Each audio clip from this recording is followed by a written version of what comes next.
Shalom sahabat-sahabatku di dalam Yesus Kristus.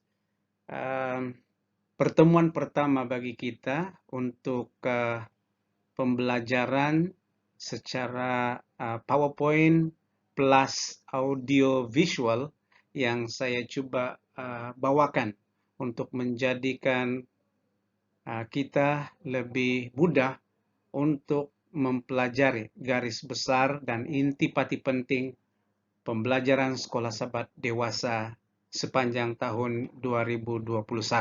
Dan kita berada di dalam kuartal yang pertama tahun 2021 dan kali ini kita sudah masuk kepada minggu pelajaran yang ke-10 dengan tajuk melakukan yang tidak terbayangkan. Namun sebelum itu, saudara-saudaraku, mari kita tunduk kepala dan kita berdoa. Bapa di surga, oleh kasih-Mu dan kemurahan-Mu, kami datang ke hadirat-Mu pada saat ini. Engkau sucikan kami dari segala dosa dan pelanggaran kami. Dan biarlah kiranya Roh-Mu beserta dengan kami untuk menuntun kami di dalam pembelajaran sekolah sahabat dewasa ini. Di dalam nama Yesus kami berdoa dan mengucap syukur. Amin. Tajuk pembelajaran sekolah sahabat pelajaran yang ke-10 bagi kuartal pertama 2021 ini adalah melakukan yang tidak terbayangkan. Saudara-saudaraku, satu tajuk yang sangat penting untuk kita ketahui dan ini adalah sangat berkait rapat dengan kefahaman kita tentang misi penebusan yang Yesus telah lakukan kepada umat manusia yang berdosa.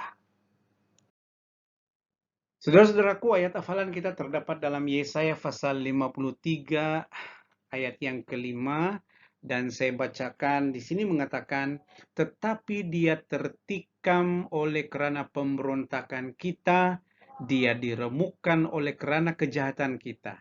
Ganjaran yang mendatangkan keselamatan bagi kita ditimpakan kepadanya, dan oleh bilur-bilurnya kita menjadi sembuh.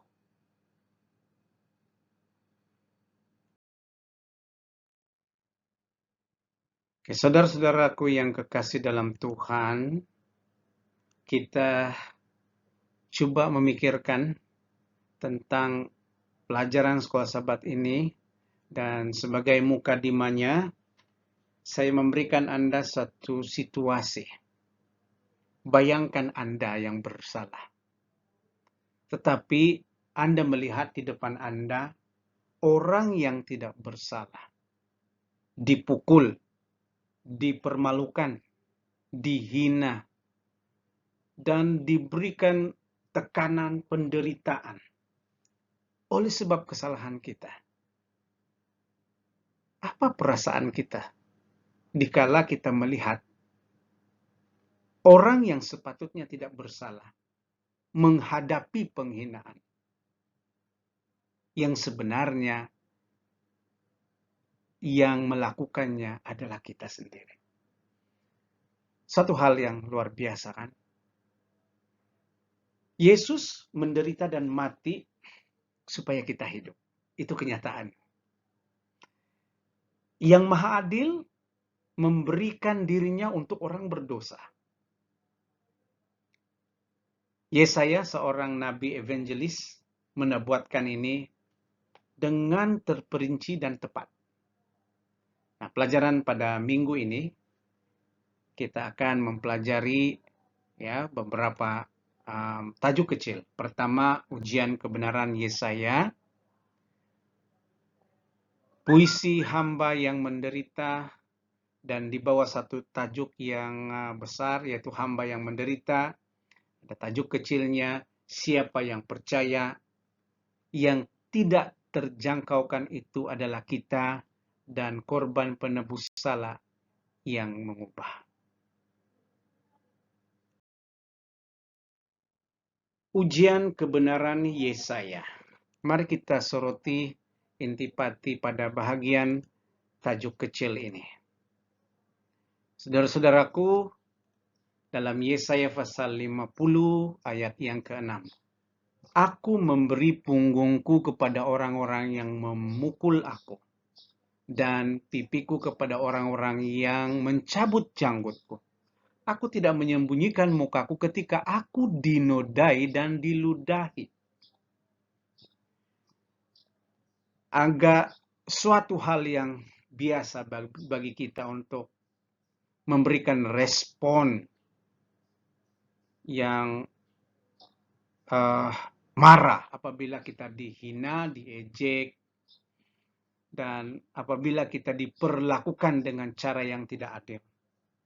Ada satu cerita di dalam 2 Samuel pasal 10 menceritakan tentang Raja Daud yang mengutus duta besarnya untuk bertemu dengan Bani Amon. Tetapi pada waktu mereka sampai kepada Amon, apa yang dilakukan oleh mereka? Dipermalukan. Janggut mereka dicukur, baju mereka digunting, dikoyakkan pada bagian tengah dan bagian punggungnya, dan dilepaskan pergi. Karena dipermalukan sedemikian rupa, apa yang terjadi adalah Raja Daud terus saja mengatur tentaranya untuk berperang dengan orang Amon ini, gara-gara duta besar yang diutusnya kepada mereka dipermalukan. Sekarang Yesus diutus Tuhan kepada dunia. Sepatutnya dunia menerimanya, tetapi dunia tidak menerimanya. Malah dia dihina, diejek, dan diperlakukan dengan tidak adil. Namun, orang yang paling kuat menahan cemuhan dan juga cemuhan tanpa membela diri atau marah itu adalah Yesus. Matius pasal 26 ayat 67 dan 68 katakan. Dan ketika Yesus ada di salib, saya punya gambar sebentar. Ketika Yesus sudah disalibkan, dia tidak turun dari salib itu dan menghentikan ejekan dan penghinaan yang diberikan orang kepadanya. Persoalannya ialah kenapa? Jauh sebelum peristiwa ini, Yesaya sudah menyatakan bahwa Yesus akan merelakan dirinya dipukuli, dicabut janggutnya, dan dia dinodai dan diludahi tanpa melawan. Itulah kerendahan hati dari Kristus, Tuhan yang menjelma menjadi manusia ini. Saudara-saudaraku, suatu hal yang amat penting bagi kita untuk melihat kebenaran dari nubuatan Yesaya.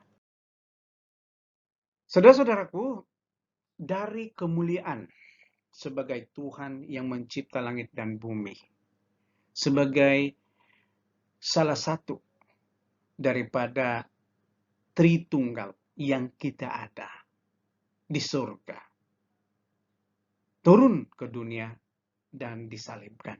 Dan dari salib, dia kembali ke surga untuk memakai kemuliaannya. Kita lihat dalam Yesaya pasal 52 ayat yang ke-13, hamba ini dimuliakan. Hamba ini dimuliakan. Tetapi kemudian dia diramal menerima penghinaan. Kemudian dalam keadaan seperti ini, siapa yang mau percaya? Ramalan seperti ini tentang Tuhan yang penuh dengan kuasa, yang diramalkan menerima penghinaan. Siapa yang mau percaya? Kemudian, dia dihina. Dan kemudian, dia menderita demi kita umat manusia. Sepanjang zaman. Dia menderita untuk kita, manusia, dari sepanjang zaman. Dan sungguh pun dia tidak bersalah, dia dikutuk dan mati di salib. Kemudian hamba ini dimuliakan sekali lagi.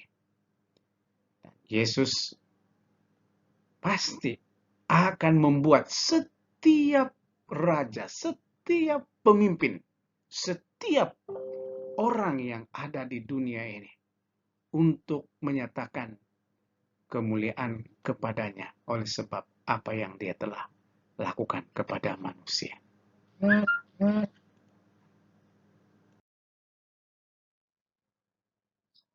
Saudaraku, coba kita lihat ayat yang terdapat di dalam Yesaya pasal 53 ayat yang pertama.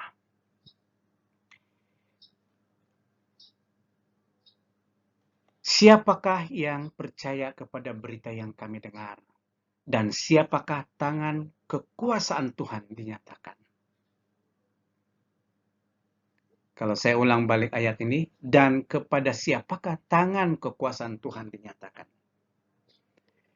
Kalau kita membaca di dalam Yesaya pasal 52 ayat yang ke-13, hamba itu yaitu Yesus sendiri dimuliakan dan dipuji. Namun secara tiba-tiba ketika dia turun menjadi hamba kepada manusia di dunia ini, wajahnya berubah ketika dia menerima siksaan dan derita sebelum dia disalibkan.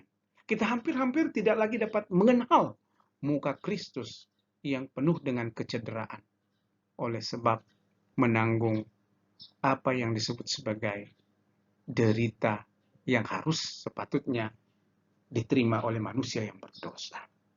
Namun di ayat 14 katakan, raja-raja melihat apa yang belum diberitahu kepada mereka dan akan memahami apa yang belum mereka dengarkan. Akan tiba waktunya apabila hamba yang sudah buruk rupanya ini akan dinyatakan kemuliaannya. Dan semua raja-raja akan tunduk kepadanya. Seperti yang saya katakan sebelum ini. Nah, kita coba bandingkan hal ini ya. Ayub seorang manusia biasa yang menderita. Dan akhirnya Ayub memperolehi semula apa yang hilang daripada dirinya. Tetapi Yesus yang tidak bercelah menderita seperti Ayub. Dia adalah Khalik kita, dia adalah Tuhan kita. Tetapi dia mempunyai pengalaman menderita seperti Ayub, malah lebih teruk dari Ayub. Mengapa banyak orang yang tidak bersalah harus menanggung kesengsaraan? Soalan utamanya ialah siapa yang bersedia mempercayai apa yang diramalkan ini? Suatu hal yang sangat di luar dugaan untuk menerima bahwa Tuhan pencipta langit dan bumi turun menjadi manusia diberikan penderitaan yang sedemikian rupa dengan secara tidak adil. Namun, ia tetap berlaku. Dan mereka yang percaya akan mengalami kuasa Tuhan yang menyelamatkan, tangan yang sama menyelamatkan Israel dari Mesir, akan menyelamatkan semua orang yang percaya dari kematian. Adakah Anda percaya kepada Tuhan yang turun menjadi manusia, melayani, kemudian ditolak, dihina, dicerca, dan dipermalukan, disalib, dan mati di kayu salib? Adakah Anda percaya?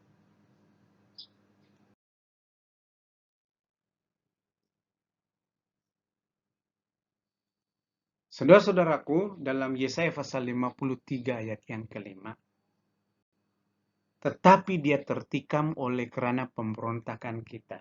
Dia diremukkan oleh kerana kejahatan kita. Ganjaran yang mendatangkan keselamatan bagi kita ditimpakan kepadanya, dan oleh bilur-bilurnya kita menjadi sembuh. Yesaya pasal 53 ayat yang kelima. Jadi kembali kita untuk melihat Yesaya pasal 9 ayat 6, Tuhan kata di sini memberikan kita kepada kita anak, putra damainya. Namun ketika dia tiba, mereka berperang melawan dia. Dia dihakimi tanpa alasan, dia dihukum seperti penjahat, walaupun dia tidak pernah berdosa. Dia dianiaya.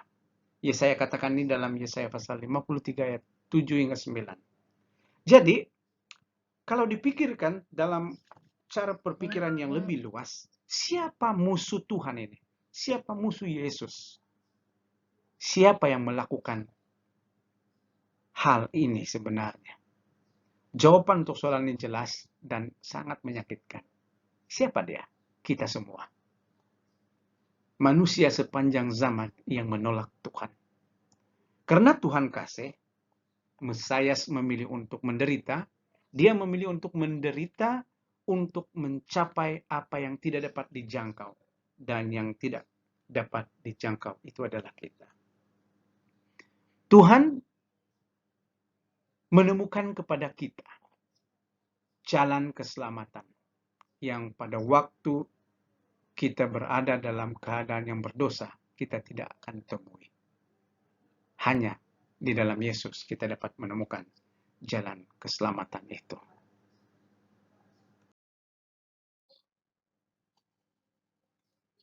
Saudara-saudaraku, kita lihat pada tajuk yang seterusnya, yaitu korban penebus salah yang mengubah.